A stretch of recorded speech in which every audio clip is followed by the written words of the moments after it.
நான் வீட்டை விட்டு வெளியே போகிறதே இல்லை, நானும் சன்ஸ்க்ரீன் யூஸ் பண்ணணுமா? நம்ம யூஸ்வலாக என்ன நினைக்கிறோம்னா, வீட்டுக்குள்ளேயே இருக்கிறவங்க இல்லைன்னா ஆஃபீஸில் உட்காந்து ஒர்க் பண்ணுறவங்க கார்லேயே தான் ட்ராவல் பண்ணிட்டு இருக்கிறோம் அப்படிங்கிறப்ப எனக்கு சன்ஸ்க்ரீன் எல்லாம் தேவையா அப்படின்னு நம்ம நினைக்கிறோம். Hi, this is doctor Ramya, plastic and cosmetic surgeon, Sam plastic surgery, Tirunelveli. So நம்ம கார்லேயே போகிறோம் இல்லை வீட்டுக்குள்ளேயே இருக்கிறோம், அதனால நம்ம மேலே சன்லைட் வந்து அஃபெக்ட் பண்ணாது அப்படின்னு நினச்சிட்டு இருக்கிறோம். பட் ஆக்சுவலாக அப்படி இருந்தாலுமே யூவி ரேஸ் கண்டினியூஸாக நம்ம ஸ்கின்னை வந்து பாதிச்சுக்கிட்டே தான் இருக்குது. ஸோ அதனால தான் எல்லா ஸ்கின் ஸ்பெஷலிஸ்டும் டெய்லி சன்ஸ்க்ரீன் வந்து யூஸ் பண்ணணும்னு ரெக்கமெண்ட் பண்ணுறோம். சரி டாக்டர், சன்ஸ்க்ரீன் யூஸ் பண்ணுறவங்களுக்கும் பண்ணாதவங்களுக்கும் என்ன டிஃப்ரென்ஸ்? ஸோ இன்னைக்கு ஒரு நாள் நம்ம சன்ஸ்க்ரீன் போட்டால் உடனே நாளைக்கு எல்லா ரிசல்ட்டும் வந்துருமா அப்படின்னா அப்படி கிடையாது. ஒன் டேலையோ இல்லை 1 வீக்லையோ நம்ம யூஸ் பண்ணுறவங்களுக்கும் பண்ணாதவங்களுக்கும் பெரிய டிஃப்ரென்ஸ் எதுவுமே நம்ம கண்டுபிடிக்க முடியாது. ஸோ இது எல்லாமே எப்படின்னா, ரொம்ப வருஷமா சன்ஸ்க்ரீன் யூஸ் பண்ணிட்டு இருக்கிறவங்க, அதாவது சின்ன யங் ஏஜ்லேருந்து யூஸ் பண்ணுறப்ப நமக்கு வந்து அந்த டிஃப்ரென்ஸ் நல்லா விசிபிளாக இருக்கும். சன்ஸ்க்ரீன் ரெகுலராக யூஸ் பண்ணாட்டி என்னென்ன பிரச்சனை வரும்னா, பிக்மெண்டேஷன் ரொம்ப அதிகமாக இருக்கும். ஸோ இது இல்லாமல் ஸ்கின் டோன் வந்து அன்ஈவனாக இருக்கும். அதாவது ஃபேஸில் ஒரு பக்கம் ரொம்ப டார்க்காகவும் இன்னொரு பக்கம் லைட்டாகவும் இருக்கும். ஸோ இது இல்லாமல் ப்ரீ மெச்சூர் ஏஜிங்னு சொல்லுவோம்.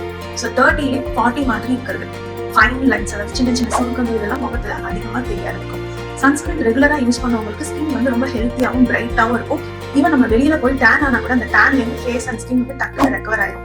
ஸோ சன்ஸ்க்ரீனை சூஸ் பண்ணுறப்ப நம்மளோட ஸ்கின் டைப்பை மட்டும் பார்த்து நம்ம சன்ஸ்க்ரீன் சூஸ் பண்ணக்கூடாது. நம்ம இருக்கிற என்விரான்மெண்ட் எப்படி இருக்கு, ஸோ அவுட்டோர்ல நிறைய ஒர்க் பண்றோமா இல்லை வந்து இண்டோர்ல இருக்கிறோமா, ஸ்க்ரீன் டைம் ஜாஸ்தியா இருக்கு, யூவி ரேஸ்க்கு அதிகமாக எக்ஸ்போஸ் ஆகணும்னா அதை பேஸ் பண்ணி நம்ம வந்து சன்ஸ்க்ரீன் சூஸ் பண்ணுவோம். ஃபார் எக்ஸாம்பிள், நமக்கு ஆயில் ஸ்கின் இருக்கு அப்படின்னா ஒரு ஆயில் பேஸ்டு சன்ஸ்க்ரீனா போகிறது பெட்டரா இருக்கும். இல்லை எனக்கு அவுட்டோர் ஒர்க் இருக்கு, நான் மார்க்கெட்டிங் ஃபீல்ட்ல இருக்கேன் அப்படின்னா SPFன்னு சொல்லுவோம், சன் ப்ரொடெக்ஷன் ஃபேக்டர், அது அதிகமாக 30க்கு மேலே இருக்கிற மாதிரி சன்ஸ்க்ரீனை சூஸ் பண்ணுவோம். இல்லை நான் ஸ்விம்மிங் போறேன் இல்லை வாட்டர் ஸ்போர்ட்ஸ் போறேன் அப்படின்னா வாட்டர் ரெசிஸ்டண்டா இருக்கக்கூடிய சன்ஸ்க்ரீன் வந்து அப்ளை பண்ணோம். ஸோ ஸ்கின்னோட டைப் மட்டும் இல்லாமல் நம்ம ஒர்க் பண்ணுற என்விரான்மெண்ட்டை பொறுத்தும் இந்த சன்ஸ்க்ரீன் வந்து சூஸ் பண்ணணும். ஓகே மேம், நல்ல சன்ஸ்க்ரீன் நாங்கள் சூஸ் பண்ணிட்டோம், அதை எப்படி அப்ளை பண்ணணும்?